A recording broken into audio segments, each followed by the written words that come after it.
What's up everyone, John Ranger from Techno Buffalo here with an unboxing of the Galaxy Mega for AT&T. As soon as I took this out of the FedEx box, I had no doubt what phone it was. This thing is a 6.3-inch phone. We had a chance to take a look at it and review it in its unlocked international form, and I was surprised that it made it to US carriers, but indeed here it is, ready for your giant phone-loving hands. Let's go ahead, unbox it, and take a first look.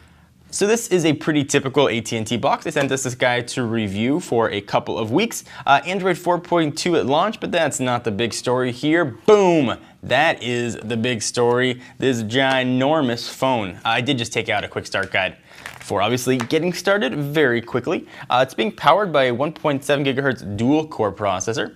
Take a look at the phone, and it looks like a larger version of the Galaxy S4. Samsung's got a very consistent design language throughout all of their phones, so I'll pull that off, and it feels like there's a battery in there, so I'll try and power it on as we walk through the rest of the stuff in the box and then run through the specs. Inside, we're gonna have some paperwork, never lose a photo, and looks like we got a manual in here as well and warranty guide. Phone boots up. We've got your typical charging and sync cable, and then just a Samsung wall wart. No headphones or anything in there.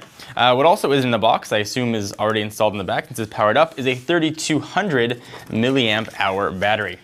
So we've got the phone all powered up here. Let's run through everything. Android 4.2 at launch, being powered by a 1.7 gigahertz dual core processor, 1.5 gigs of RAM, either 8 or 16 gigs of internal storage, but you can up that with a micro SD card.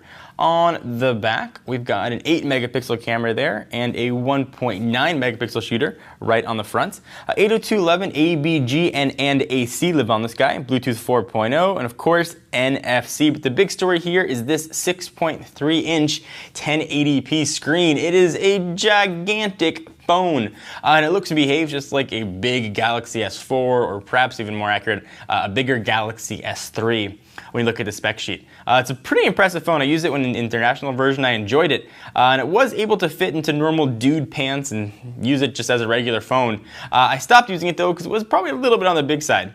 But unlike the international version, this guy has LTE that'll work in the US. Of course, this one on AT&T's network. Let's go take a look at the apps, and it should be pretty typical Samsung fare.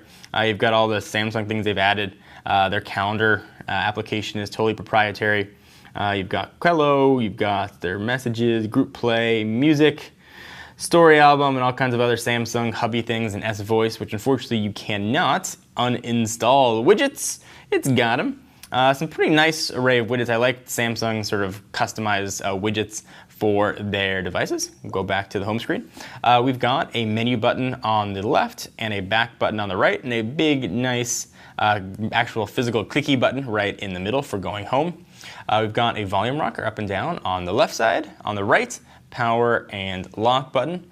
3.5mm headset jack, noise cancelling mic, and a plastic back which looks to pick up crazy amount of fingerprints and very subtle AT&T branding. There's nothing giant, AT&T right across like we've seen some other carriers do.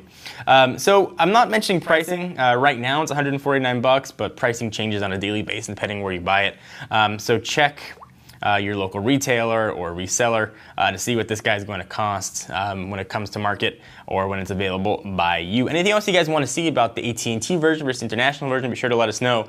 I'll annotate and link down below a full review for the international version in case you want to catch up and see what you can expect with your Samsung Galaxy Mega. If you're a big phone-loving fan like I am, this is a really nice device. I really enjoyed using it. I didn't notice the 720p screen, but then again, I was coming from looking at 1080, but on a screen this size, you might be aware of it. At least take a look at it in store before you decide if you want to use it.